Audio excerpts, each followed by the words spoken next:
Tem isso que se passa tanto nos corpos quanto se passa na própria dinâmica da família, né? Eles têm fetiche com roupa de marca, né?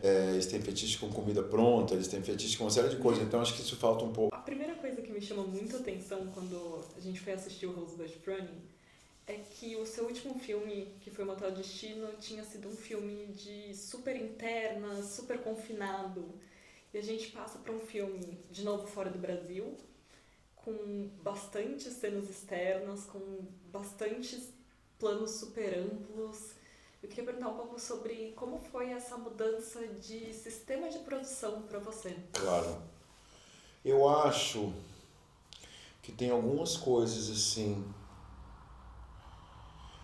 Eu te dizer uma coisa que aconteceu nesse filme que foi curioso, assim. Eu comecei a me dar conta que era importante que eu tivesse um pouquinho mais de sensação do espaço. Eu acho que desde que eu comecei a Madame Satã, tem uma coisa que é curiosa, que é quando eu botei na lente, eu me lembro como se fosse hoje, quando eu botei na câmera uma lente 85, eu fiquei muito fascinado, assim, pela falta de profundidade de campo, pela sensualidade, pela questão do personagem que está encarnado ali, de uma presença e tal. E acho que durante 20 e tantos anos eu fiquei muito fascinado com o corpo, com o corpo, com o corpo.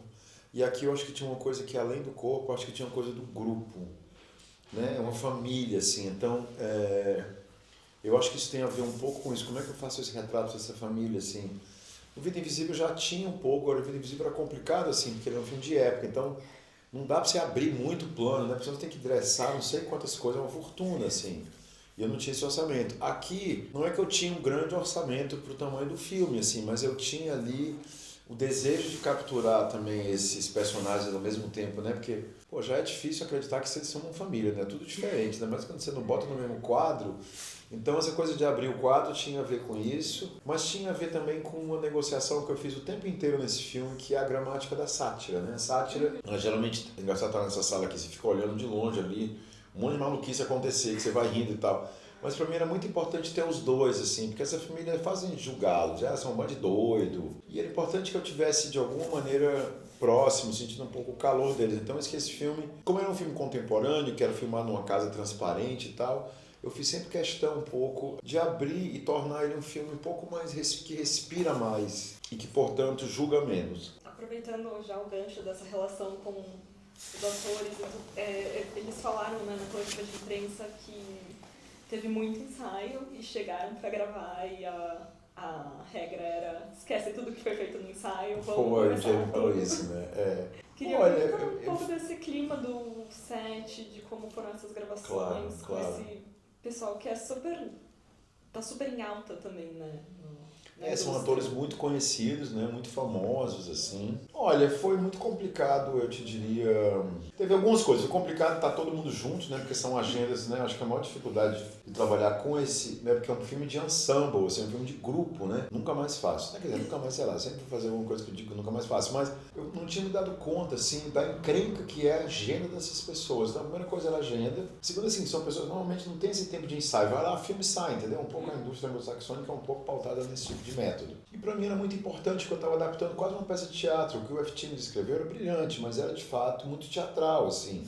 E como é que eu torno isso cinema? Como é que eu torno isso uma matéria cinematográfica que tem os elementos do cinema e tal? Então é muito importante a gente ensaiar para tirar um pouco a sensação da página, né? Do texto na página. Como é que esse texto se torna um texto da boca dos atores? E a outra coisa que era muito importante, além das cenas, era um pouco estar fora das cenas, né? Como era que você vê que é um filme que tem uma mãe que já foi embora de casa e que você nunca vê ela com a sua família. Então, você tem que acreditar de que essa mãe já foi uma dessas pessoas. Então, teve toda uma parte de ensaio que foi um pouco informar o que aconteceu antes, né? O que aconteceu antes desse momento que a história se passa. Então, a gente fez ensaios que eram muito simples, assim, que eram... Quem me ajudou muito foi uma diretora que sempre colabora comigo no Brasil, que é a Nina Cópico, assim, ela mandou um monte de exercícios, e eram exercícios assim, vamos almoçar, então, vamos almoçar, vamos fazer a comida, vamos trazer para a mesa, e a mãe tem que estar presente, entendeu? Então a gente tinha essa coisa de ensaio, mas era muito importante que a gente não fixasse. Então quando ele diz que esquece tudo, é isso, assim.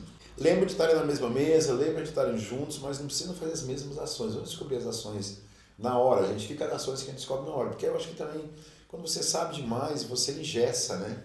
Então era um pouco essa vontade, assim, quando ele falou disso, de vamos fazer esquecer. Mas você lembra que tem uma planta baixa. Por exemplo, tem uma cena que tem 2 irmãos brigando, entendeu? Que não estava no papel.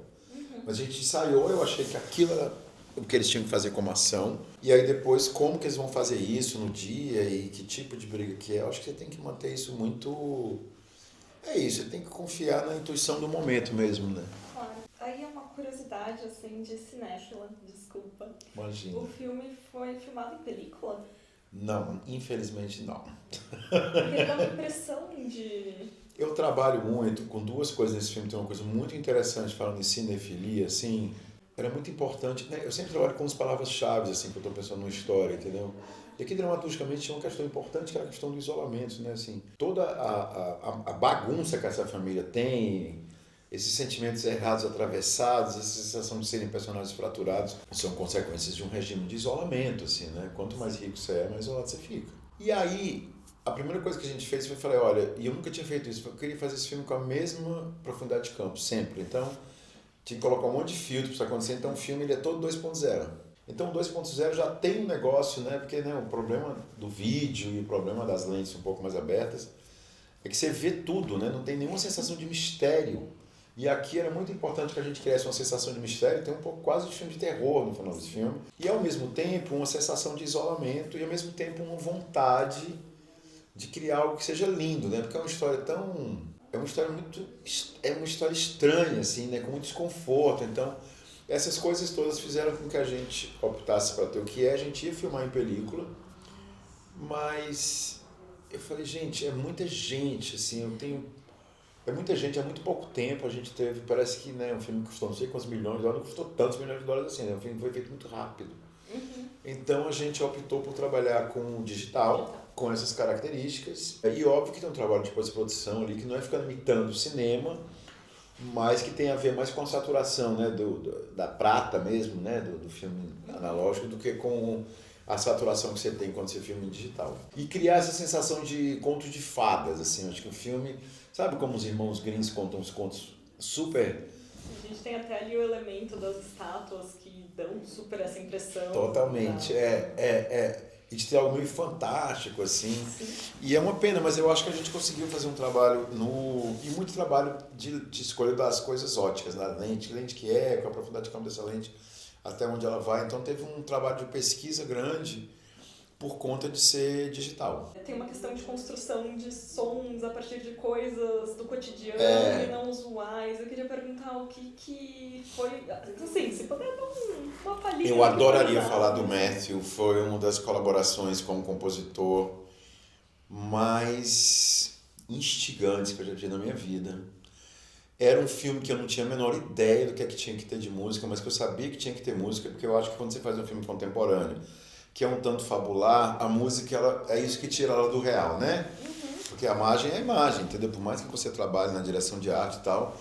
E aí era muito importante e a gente passou muitos meses.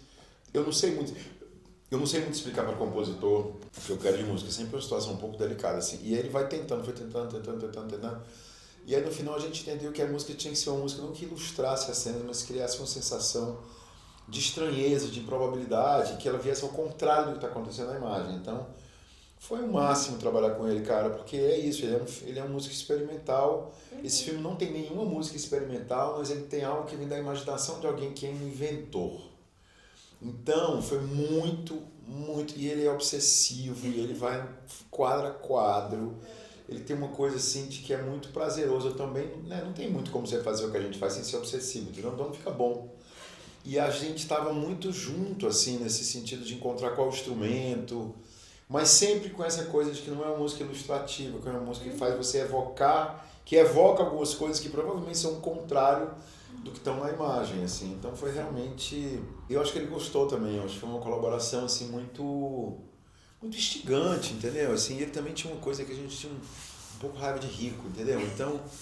A gente ficava ali, entendeu? Tinha um senso de humor com relação a essas pessoas, que não era porque a gente achava que eles eram loucos ou disfuncionais, é porque eles eram muito ricos, entendeu? Então acho que essa compreensão de classe que o Matthew tem é muito interessante. E aí, sempre muito inventivo, entendeu? Propõe umas coisas muito doidas. Para isso, vamos para frente com isso, assim. Então foi uma delícia. E no final é uma trilha clássica, né? De violão, assim. Sim. Meio espanhol, mas que eu acho que coloca o filme no lugar, né? Do conto de fadas das sombras, assim, né? Já estou ansiosa para sair a trilha sonora, porque Ele é muito bom. incrível e é muito também um compositor que também sugeriu aquela música do Chicks on Speed, foi sugestão dele, entendeu? Que bacana. Uma outra foi uma música que o roteirista sugeriu, que foi o Paninaro, e aquela música grande também foi o roteirista, mas ele trabalhou muito junto, você vê que tem uma hora ali que ele tá tocando, quando o Emílio recebe o cartão postal, que tem, né, tem violão e depois entra na coisa grega, ele também sabe um compositor que não ficou se impondo. Sim. Ele sabia que tinha que ter canções, que para mim era importante para o filme ter essas canções, como é que ele navegava junto com isso, assim. Ele é incrível o trabalho dele, ele é um super DJ também. Você viu a coisa dos cavalos que ele fez? Não. Meu, ele fez uma... Ele é muito doido. Doido quer dizer livre, né? Ele fez um concerto aqui no Berghain que são sons criados a partir de ossos de um cavalo. Um negócio assim que você falou, uau, sabe como tem uma mágica aí, tem algo que você não explica.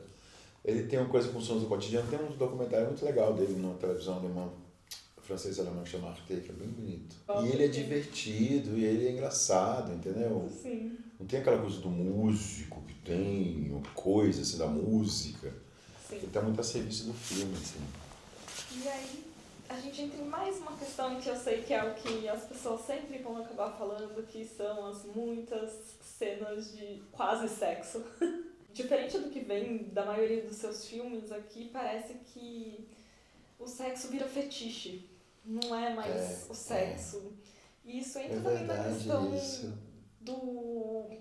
Eu tenho formação como economista, então eu não tenho como fugir disso, né? Sei. Ficar pensando nesse fetiche, assim, fetiche do capital, o fetiche da coisa não ser a coisa, sabe? Completamente. Eu acho que tem... Primeiro o isolamento, né, do fetiche, que isola um pedaço ali. Então tem o fetiche do Jacques por sangue, entendeu? Que faz com que tenha um apagamento, né, do ser humano que é a namorada dele, que é a Marta.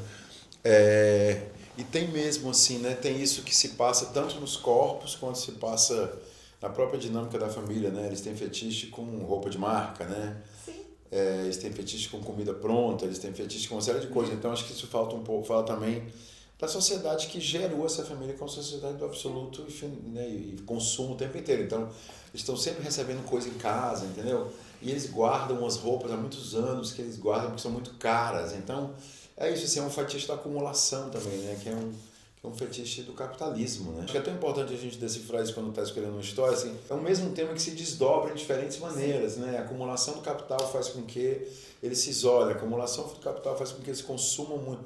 Então acho que tudo é um pouco o mesmo tema que está colocado em diferentes facetas na história, Sim, entendeu? sim. E é uma espécie de fábula também, né? Quer dizer, tem alguma coisa ali que é próxima do... Eu fico sempre falando dos irmãos Grimm, dos contos de fadas, entendeu? O filme evoca muitas imagens, ele tem muitos contrastes, e aí eu queria te perguntar se você precisasse descrever esse filme com um cheiro.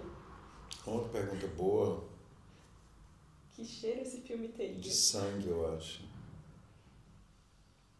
Eu acho que ele tem cheiro de sangue e de ouro. Muito bom. Adorei. Carinho, muito obrigada. Imagina. De sangue, porque eu acho que tem uma coisa da passagem de sangue, do privilégio, da família, do herdeiro. São todos herdeiros, entendeu? E tem uma coisa do ouro, porque eu sempre imaginei que nesse filme as pessoas nasciam com as unhas de ouro. Isso não está explícito, mas se você for prestar atenção, todos os personagens têm uma unha dourada, assim. Então, pra mim, ele tem um cheiro, assim, né, do sangue com ouro. E, sei lá, de seda também, sabe? De roupa de seda. Engraçado, né? Porque são coisas que, historicamente, sempre estiveram muito juntas. Sangue, ouro, seda, navegações, já. É verdade. De acúmulo, né? Esse momento que o capitalismo virou capitalismo. Completamente.